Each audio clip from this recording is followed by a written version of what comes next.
Hi hello ನಮಸ್ಕಾರ. ನೀವು ನೋಡ್ತಾ ಇದ್ದೀರಾ ಬಿಬಿ ನ್ಯೂಸ್ ಕನ್ನಡ.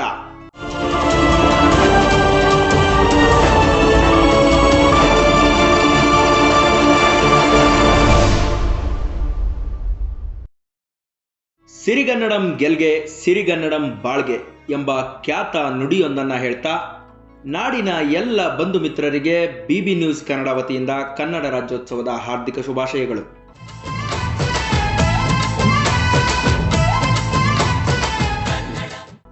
ಕನ್ನಡವೇ ನಮ್ಮಮ್ಮ, ಅವಳಿಗೆ ಕೈಮುಗಿಯಮ್ಮ ಅಂತ ತಾಯಿ ಭುವನೇಶ್ವರಿಯನ್ನ ಆರಾಧ್ಯ ದೈವವಾಗಿಸಿಕೊಂಡಿರುವ ಅಸಂಖ್ಯಾತ ಕನ್ನಡ ಪರ ಹೋರಾಟಗಾರರು ಹಾಗೂ ಹೋರಾಟಗಾರ್ತಿಯರನ್ನ ಇವತ್ತು ನಾವು ಗೌರವದಿಂದ ನಮಸ್ಕರಿಸಬೇಕು.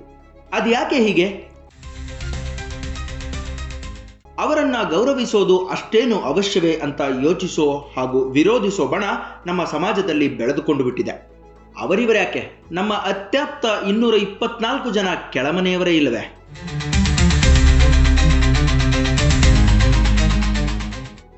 ಅರೆ, ಏನಿದು ಈ ತರ ಹೇಳ್ತಿದ್ದೀರಾ ಅನ್ಕೊಂಡ್ರಾ? ಎಸ್, ನೀವು ಕೇಳಿದ್ದು ನಾವು ಹೇಳಿದ್ದು ನಿಜಾನೇ.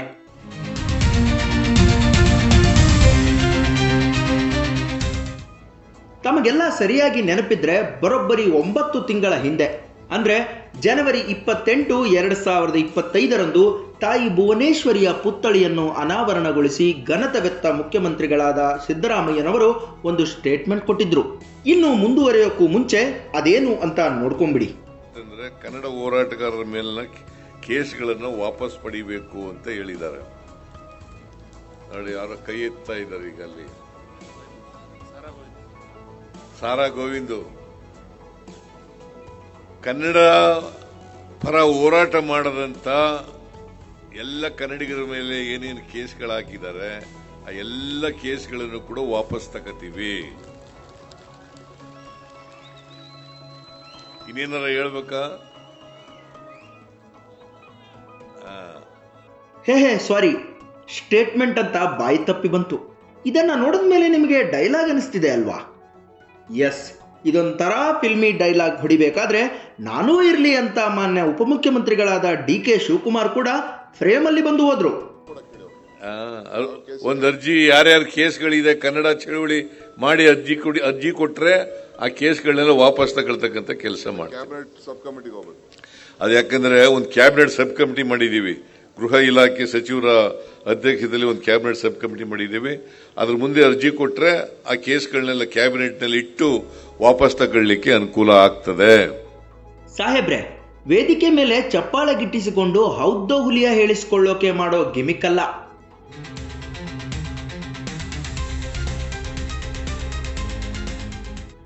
ಅದೇನೋ ಕಾಯಕ ಅಂತ ಹೇಳಿದ್ರಲ್ಲ ಸ್ವಾಮಿ, ನಯಾ ಪೈಸಾದ ಆದಾಯವಿಲ್ಲದೆ, ಯಾವ ಆಶೋತ್ತರಗಳಿಲ್ಲದೆ ನಮ್ಮ ಕನ್ನಡದ ಕಲಿಗಳು ಮಾಡೋದು ಕಣ್ರಿ ಕಾಯಕ. ಇನ್ನೂ 100 ಕೇಸ್ ಹಾಕಿ,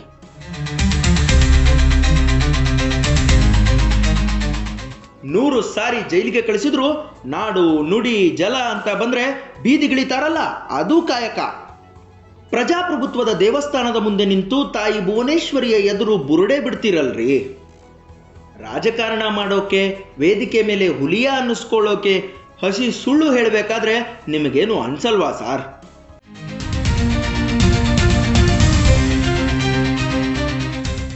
ಸಿದ್ದರಾಮಯ್ಯನವ್ರನ್ನ ಕನ್ನಡದ ರಾಮಯ್ಯ ಅಂತ ಹೇಳಿ ಕರೆದಂಥವ್ರು ನಾವೇ, ಕರ್ನಾಟಕ ರಕ್ಷಣಾ ವೇದಿಕೆಯವರು ಹೇಳಿದಂಥದ್ದು. ಯಾಕೆಂದ್ರೆ ಬಂದಂತ ಎಲ್ಲ ಮುಖ್ಯಮಂತ್ರಿಗಳನ್ನ ನಾವು ನೋಡ್ಕೊಂಡೇ ಬಂದಿದ್ದೀವಿ. ಆದ್ರೆ ಒಂದಷ್ಟು ಕನ್ನಡಕ್ಕೆ ಸಿದ್ದರಾಮಯ್ಯನವರಿಂದ ಒಳ್ಳೆ ಕೆಲಸಗಳು ಆಯ್ತು ಅನ್ನೋ ಉದ್ದೇಶದಿಂದ ಕನ್ನಡದ ರಾಮಯ್ಯ ಅಂತ ಹೇಳಿ ಹೇಳಿದಂಥದ್ದು. ವಿಧಾನಸೌಧದಲ್ಲಿ ವ್ಯಾಕರಣ ಪಾಠ ಮಾಡುವಂತ ಸಿದ್ದರಾಮಯ್ಯನವರು ಹಾಗೆ 9 ತಿಂಗಳ ಹಿಂದೆ ಭುವನೇಶ್ವರಿ ಪುತ್ಥಳಿಯನ್ನ ಅನಾವರಣ ಮಾಡುವ ಸಂದರ್ಭದಲ್ಲಿ ಒಂದು ವಾಗ್ದಾನವನ್ನ ಮಾಡ್ತಾರೆ. ಏನಪ್ಪಾ ಅಂದ್ರೆ, ಭುವನೇಶ್ವರಿಯ ಪುತ್ಥಳಿ ಅನಾವರಣ ಮಾಡಿದ ನಂತರ ಮಾನ್ಯ ಮುಖ್ಯಮಂತ್ರಿ ಹೇಳುವಂತ ಮಾತು, ಕನ್ನಡ ಚಳವಳಿಗಾರರ ಕೇಸ್ಗಳನ್ನ ವಾಪಸ್ ಪಡೆಯುತ್ತೇವೆ ಅಂತ ಹೇಳ್ತಾರೆ. ಅವತ್ತು ಹೇಳಿದಂತ ಮಾತನ್ನ ಇವತ್ತಿನವರೆಗೂ ಕೂಡ ಜಾರಿಗೆ ತರದೇ ಇರೋದು ಇವರ ಕನ್ನಡ ಪ್ರೇಮವನ್ನ ಕನ್ನಡಿಗರ ಮುಂದೆ ಇವರೇ ಬಿಚ್ಚಿಟ್ಟಿದ್ದಾರೆ. ಇವರು ನಕಲಿ ಕನ್ನಡ ಪ್ರೇಮಿಗಳು ಅನ್ನೋದನ್ನ ಇವತ್ತು ಸಿದ್ದರಾಮಯ್ಯನವರ ಹೇಳಿಕೆಯನ್ನ ಇನ್ನೂ ಕೂಡ ಸಾಬೀತು ಮಾಡದೇ ಇರೋದೇ ಕನ್ನಡಿಗರ ಮುಂದೆ ಅವರ ಇನ್ನೊಂದು ಮುಖವಾಡ ಬಯಲಾಗಿದೆ ಅಂತ ಹೇಳಲಿಕ್ಕೆ ಇಷ್ಟಪಡ್ತೀನಿ. ಯಾಕೆಂದ್ರೆ DJ ಹಳ್ಳಿ KJ ಹಳ್ಳಿಯಲ್ಲಿ ಆದಂತ ವಿಚಾರಗಳನ್ನ ಇಡೀ ರಾಜ್ಯದ ಜನ ನೋಡಿದ್ದಾರೆ. ನಾವ್ ಹಂಗೆ ಯಾರ ಮನೇನೋ ಬೆಂಕಿ ಇಡ್ಲಿಕ್ಕೆ ಹೋದವರಲ್ಲ, ನಮ್ಮ ಪೊಲೀಸ್ ಇಲಾಖೆಯ ಸ್ಟೇಷನ್ಗೆ ಹೋಗಿ ಬೆಂಕಿ ಇಡ್ಲಿಕ್ಕೆ ಹೋದವರಲ್ಲ. ನಾವು ಕನ್ನಡ ಪರವಾಗಿ, ಕನ್ನಡಿಗರ ಪರವಾಗಿ, ನಾಡಿನ ನೆಲ ಜಲ ಭಾಷೆ ವಿಚಾರದಲ್ಲಿ ಹೋರಾಟ ಮಾಡಿದಂತ ಕನ್ನಡ ಚಳವಳಿಗಾರರ ಮೇಲೆ ತೆಗಿತೀನಿ ಅಂತ ಹೇಳಿದಂತ ಕೇಸನ್ನ ಇವತ್ತಾದ್ರೂ ನೀವು ತೆಗ್ದಿಲ್ಲ ಅಂದ್ರೆ ನಿಮ್ಮಲ್ಲಿ ಎಂತ ಕನ್ನಡದ ಬದ್ಧತೆ ಇದೆ? ಇದೆಲ್ಲ ನಕಲಿ ಬದ್ಧತೆನ ಅನ್ನುವ ಪ್ರಶ್ನೆಯನ್ನ ಇವತ್ತೊಬ್ಬ ಕನ್ನಡ ಹೋರಾಟಗಾರನಾಗಿ ಇವತ್ತು ನಾನು ಮಾಡಬೇಕಾಗಿದೆ. ಹಾಗಾಗಿ ಸಿದ್ದರಾಮಯ್ಯನವರಿಗೆ ಹೇಳ್ತಾ ಇದೀವಿ, ನೀವು ಹಿಂದೆ ಕಾವಲು ಸಮಿತಿ ಅಧ್ಯಕ್ಷರಾದಂತವ್ರು, ನಿಮಗೆ ಆ ಕನ್ನಡದ ಬದ್ಧತೆ, ಪ್ರೀತಿ, ಗೌರವ, ಕನ್ನಡದ ಮೇಲಿರುವಂತ ನಿಮ್ಮ ವಿಶಾಲವಾದ ಹೃದಯ ಇದೆ ಅಂತ ನಾವು ತಿಳ್ಕೊಂಡಂತವ್ರು. ಆದ್ರೆ ನಿಮ್ಮ ಅವಧಿಯಲ್ಲೇ ಇಂಥ ಕೆಲಸ ಆಗ್ಲಿಲ್ಲ ಅಂದ್ರೆ ಮತ್ತಾರು ಮಾಡ್ಲಿಕ್ಕೆ ಸಾಧ್ಯ ಇಲ್ಲ. ಹಾಗಾಗಿ ನಿಮ್ಮ ನಿದ್ದೆಯ ಕಣ್ಣಿಂದ ಆಚೆ ಬಂದು ಒಂದಷ್ಟು ಕನ್ನಡಿಗರ ಬಗ್ಗೆ ನಿಮ್ಮಲ್ಲಿ ಏನಾದ್ರು ಕಾಳಜಿ ಇದ್ದಿದ್ದೆ ಆದ್ರೆ ಈ ಬಾರಿ ಆದ್ರೂ ಅದನ್ನ ಪ್ರಸ್ತುತವಾಗಿ ಅದನ್ನ ತಗೊಂಡು ಇವತ್ತು ಕನ್ನಡ ಚಳವಳಿಗಾರರ ಮೇಲೆ ಕೇಸನ್ನು ಏನು ವಾಪಸ್ ತೆಗಿತೀನಿ ಅಂತ ಹೇಳಿದೀರಾ, ಅದನ್ನ ಮೊದಲು ನೆರವೇರಿಸಿ ಕನ್ನಡಿಗರ ಕೆಂಗಣಿಗೆ ಗುರಿ ಆಗಬೇಡ್ರಿ. ಸಿದ್ದರಾಮಯ್ಯನವರಿಗೆ ಹೇಳ್ತಾ ಇದೀವಿ, ಕನ್ನಡ ಚಳವಳಿಗಾರರ ಕೆಂಗಣಿಗೆ ಗುರಿ ಆಗಬೇಡ್ರಿ. ನಿಮ್ಮ ಇಷ್ಟು ದಿನದ ಕೆಲಸ ವ್ಯರ್ಥ ಆಗುತ್ತೆ ಅನ್ನುವ ಮಾತನ್ನ ನೇರವಾಗಿ ಸಿದ್ದರಾಮಯ್ಯನವರಿಗೆ ಹೇಳ್ತಾ ಇದ್ದೀನಿ. ಕುವೆಂಪು ಅವರು ಒಂದು ಮಾತನ್ನ ಹೇಳಿದ್ರು, ಕನ್ನಡಕ್ಕಾಗಿ ಕೈ ಎತ್ತು, ನಿನ್ನ ಕೈ ಕಲ್ಪವೃಕ್ಷವಾಗುತ್ತದೆ ಅಂತ ಹೇಳಿ. ಇವತ್ತು ನಮ್ಮ ರಾಜಕಾರಣಿಗಳು, ರಾಜಕೀಯ ವ್ಯವಸ್ಥೆ, ಬಂದಂತ ಸರ್ಕಾರಗಳು ಹೇಳ್ತವೆ ಕನ್ನಡಕ್ಕೆ ಕೈ ಎತ್ತು, ನಿನ್ನ ಕೈಗೆ ಕೋಳ ಹಾಕ್ತೀವಿ ಅಂತ ಹೇಳಿ. ಕನ್ನಡದ ಧ್ವನಿ ಎತ್ತುವಂತ, ಧ್ವನಿಯನ್ನು ಅಡಗಿಸುವಂತ ಕೆಲಸವನ್ನ ಇವತ್ತಿನ ಸರ್ಕಾರಗಳು ಮಾಡ್ತಾ ಇದೆ. 16 ಕೇಸ್ಗಳನ್ನ ಜಡಿದು ಇವತ್ತು ಕನ್ನಡ ಚಳವಳಿಗಾರನ್ನ ರೌಡಿ ಶೀಟ್ರು ಮಾಡ್ಲಿಕ್ಕೆ ಹೊರಟಿದ್ದಾರೆ. ನಾನು ಒಂದಂತೂ ಹೇಳ್ತೀನಿ, ಸಿದ್ದರಾಮಯ್ಯನವ್ರ ಸರ್ಕಾರ ಇರ್ಬೋದು, ಮುಂದೆ ಯಾವುದೇ ಸರ್ಕಾರ ಬರ್ಬೋದು, ಕನ್ನಡವನ್ನ ನಾವು ಹೋರಾಟ ಮಾಡಿ ಇವತ್ತೇನಾದ್ರೂ ಒಂದಷ್ಟು ಅಸ್ಮಿತೆಯನ್ನ ಉಳಿಸ್ಕೊಂಡಿದೀವಿ. ಅಂತ ಕನ್ನಡದ ಹೋರಾಟಕ್ಕೆ ನೀವೇನಾದ್ರೂ ರೌಡಿ ಶೀಟ್ರು ಅನ್ನೋ ಪಟ್ಟಿಯನ್ನ ಕಟ್ಟೋದಾದ್ರೆ ಕನ್ನಡಕ್ಕೋಸ್ಕರ ರೌಡಿ ಆಗ್ಲಿಕ್ಕೂ ಸಿದ್ಧ ಅನ್ನುವ ನೇರ ಎಚ್ಚರಿಕೆಯನ್ನ ಈ ಸರ್ಕಾರಕ್ಕೆ ಕೊಡ್ತಾ ಇದ್ದೀನಿ.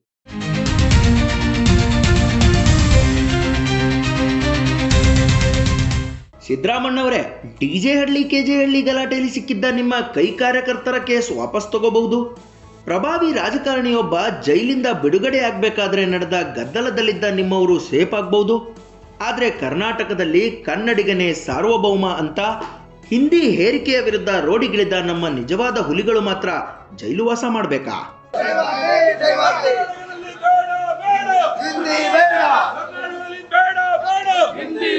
ಕರ್ನಾಟಕದಲ್ಲಿ ಬೇಡ ಬೇಡ, ಅಯ್ಯಯ್ಯೋ ಅನ್ಯಾಯ, ಅಯ್ಯಯ್ಯೋ ಅನ್ಯಾಯ, ಅಯ್ಯಯ್ಯೋ ಬೇಕೇ ಬೇಕು, ಅಯ್ಯಯ್ಯೋ ಬೇಕೇ ಬೇಕು.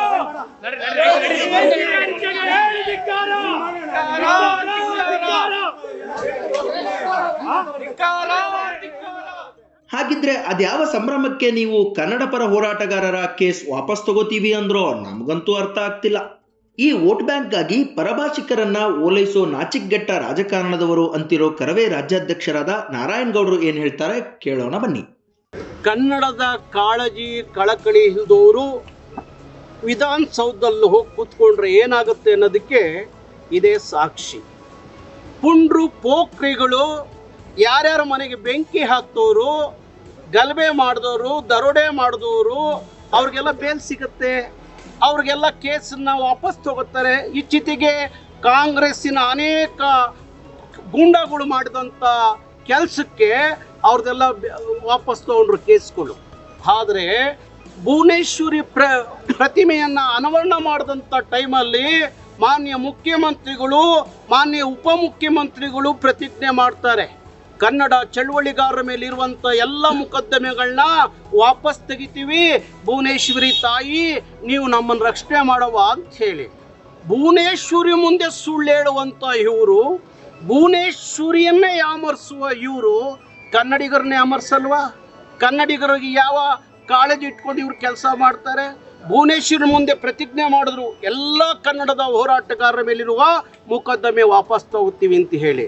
ಅವತ್ತಿನಿಂದ ಇವತ್ತವರೆಗೆ ಮೊಕದ್ದಮೆಗಳನ್ನ ಮತ್ತೆ ಹಾಕ್ತಾ ಬಂದ್ರು ಹೊರತು ಆ ಕನ್ನಡದ ತಾಯಿ ಭುವನೇಶ್ವರಿ ಮುಂದೆ ಪ್ರತಿಜ್ಞೆ ಮಾಡಿದ್ರಲ್ಲ, ಪ್ರಮಾಣ ಮಾಡಿದ್ರಲ್ಲ, ಇವರಿಗೆ ಆ ಭುವನೇಶ್ವರಿನೇ ನೋಡ್ಕೋಬೇಕು, ಭುವನೇಶ್ವರಿ ನೋಡ್ಕೋಬೇಕು. ನಾವು 200 ಕೇಸ್ ಹಾಕ್ಲಿ, ಇನ್ನೂ 100 ಸಲ ಜೈಲಿಗೆ ಕಳಿಸ್ಲಿ, ನಾವ್ಯಾರು ಎದುರು ಮಕ್ಕಳಲ್ಲ. ಯಾಕೆಂದರೆ ಇವ್ರಂಗೆ ಬೆರಕೆ ಹಾಲು ಕುಡಿದು ಬೆಳೆದವರಲ್ಲ ನಾವು, ಕನ್ನಡ ಅಮ್ಮನ ಹಾಲು ಕುಡಿದು ಬೆಳೆದವರು. ಹಾಗಾಗಿ ಇನ್ನೂ 100 ಸಲ ಜೈಲಿಗೆ ಹೋಗೋಕ್ಕೆ ನಾವು ರೆಡಿ ಇದ್ದೀವಿ, ನಮ್ಮ ಕಾರ್ಯಕರ್ತರು ರೆಡಿ ಇದ್ದಾರೆ. ನೋಡಿ, ಇವತ್ತು ಹೆಣ್ಣು ಮಕ್ಕಳೆಲ್ಲ ಜೈಲಿಗೆ ಹೋದ್ರು ಕನ್ನಡಕ್ಕಾಗಿ. ಅಲ್ಲಿ 224 ಜನ ಕೂತಾರಲ್ಲ, ಯಾವನಾದರೂ ಕನ್ನಡಕ್ಕಾಗಿ, ನಾಡಿಗಾಗಿ, ನುಡಿಗಾಗಿ ಜೈಲಿಗೆ ಹೋಗಿದಾನ? ಯಾರೂ ಹೋಗಿಲ್ಲ. ಎಲ್ಲ ಕೂತ್ಕೊಂಡು ಸರ್ಕಾರದ ಯಾವ್ಯಾವ ರೀತಿಯ ಲಾಭ ಪಡ್ಕೊಳ್ಳೋ ಜನ ಒಂದು ದಿವಸ ಕನ್ನಡಕ್ಕಾಗಿ ನಾನು, ಕಾವೇರಿಗಾಗಿ ನಾನು, ಕೃಷ್ಣೆಗಾಗಿ ನಾನು, ಬೆಳಗಾವಿ ಗಡಿಗಾಗಿ ನಾನು ಜೈಲಿಗೆ ಹೋದೆ ಅಂತ ಹೇಳುವಂತ 224ರಲ್ಲಿ ಒಬ್ಬ ಶಾಸಕ ಇಲ್ಲ. ತಿಳ್ಕೋಬೇಕು, ನಮ್ಮ ನಾಡಿನ ಈ ಕನ್ನಡಿಗರು ತಿಳ್ಕೋಬೇಕು, ಕನ್ನಡದ ಮಕ್ಕಳು ತಿಳ್ಕೋಬೇಕು, ಕನ್ನಡದ ಯುವಕರು ತಿಳ್ಕೋಬೇಕು. ಯಾಕೆ BJP, ಕಾಂಗ್ರೆಸ್ಸು, JDS ಜೊತೆಲಿ ನೀವು ಕೆಲಸ ಮಾಡಬೇಕು? ಅವರಿಗೆ ಯಾವ ಕನ್ನಡದ ಪ್ರೀತಿ ಇಲ್ಲ, ಕಾಳಜಿ ಇಲ್ಲ, ಯಾವ ಕನ್ನಡದ ನಾಡಿನ ಬಗ್ಗೆ ಅಭಿಮಾನ ಇಲ್ಲ. ಅವರು ವೋಟ್ ಬ್ಯಾಂಕಿಗೋಸ್ಕರ ತಮಿಳರನ್ನ, ತೆಲುಗರನ್ನ, ಮಾರ್ವಾಡಿಗಳನ್ನ, ಸಿಂಧಿಗಳನ್ನ, ಗುಜರಾತಿಗಳನ್ನ ಓಲೈಸುವಂತ ನಾಚಿಕೆಟ್ಟ ರಾಜಕಾರಣಿಗಳು. ಅವ್ರ ಮುಂದೆ ನೀವು ಅವ್ರ ಜೊತೆಯಲ್ಲಿ ನೀವು ಓಡಾಡಿದ್ರೆ ನಿಮಗೂ ಬೆಲೆ ಇರೋದಿಲ್ಲ. ನಮ್ಮ ನಾಡಿನ ಯುವಕರಿಗೆ ನಾನು ಕರೆ ಕೊಡ್ತಾ ಇದ್ದೀನಿ, ನಿಮ್ಮ ಭಾಷೆ, ನಿಮ್ಮ ನಾಡು, ನಿಮ್ಮ ನೆಲ ಜಲ ಉಳಿಸ್ಕೊಳ್ದೆ ಹೋದರೆ ನಾಳೆ ಕನ್ನಡಿಗರು ಕರ್ನಾಟಕದ ಉಳಿಯೋದು ಕಷ್ಟ ಆಗುತ್ತೆ. ಅದಕ್ಕಾಗಿ ಇಂಥ ಎಲ್ಲ ರಾಷ್ಟ್ರೀಯ ಪಕ್ಷಗಳನ್ನು ಧಿಕ್ಕರಿಸಿ ಕನ್ನಡದ ಹೋರಾಟಕ್ಕಾಗಿ ಯುವಕರು ಬೀದಿಗೆ ಬನ್ನಿ ಅನ್ನೋ ಕರೆಯನ್ನ ಈ ನೆಲದ ಮಕ್ಕಳಿಗೆ ಕೊಡ್ತಿದೆ.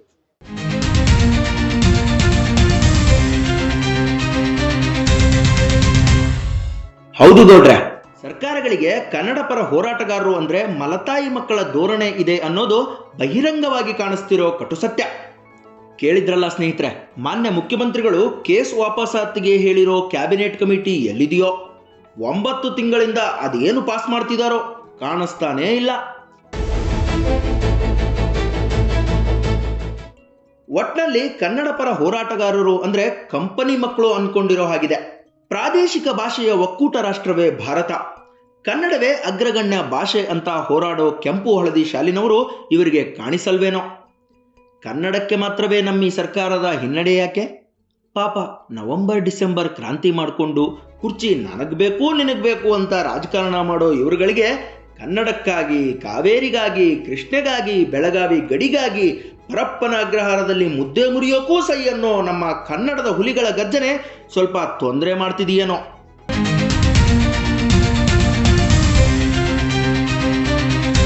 ಕರವೇ ರಾಜ್ಯಾಧ್ಯಕ್ಷರಾದ ನಾರಾಯಣಗೌಡರು ಹೇಳಿದ ಹಾಗೆ ಬೆರಕೆ ಹಾಲು ಕುಡಿದಿರೋ ಇವರಿಗೆ ಕನ್ನಡಮ್ಮನ ಹಾಲು ಕುಡಿದಿರೋ ಯೋಚನೆ ಬರೋಕೆ ಸಾಧ್ಯವಿದೆಯಾ? ವೇದಿಕೆ ಭಾಷಣಕ್ಕೆ, ಚಪ್ಪಾಳೆಗೆ, ಮಾಧ್ಯಮಗಳ ಶಹಬಾಷ್ಗಿರಿಗೆ ಅಷ್ಟೇ ಆಗದೆ ನುಡಿದಂತೆ ನಡೆದು ತಾಯಿ ಭುವನೇಶ್ವರಿಯ ಸೇವೆಗಾಗಿ ತಮ್ಮ ಜೀವನವನ್ನೇ ಅಮ್ಮನವರ ಚರಣಕ್ಕೆ ಅರ್ಪಿಸಿರುವ 100 ಕನ್ನಡ ಪರ ಸಂಘಟನೆಗಳ ಲಕ್ಷಾಂತರ ಕಾರ್ಯಕರ್ತರ ಮೇಲಿರುವ ಕೇಸ್ಗಳನ್ನು ಹಿಂಪಡೆದು ನಿಂತ ವೇದಿಕೆ ಅಂದ್ರೆ ಶಕ್ತಿ ಸೌಧಕ್ಕೂ ತಾಯಿ ಭುವನೇಶ್ವರಿಗೂ ಗೌರವ ಸಮರ್ಪಿಸಲಿ ಅನ್ನೋದು ನಮ್ಮ ಅಭಿಲಾಷೆ.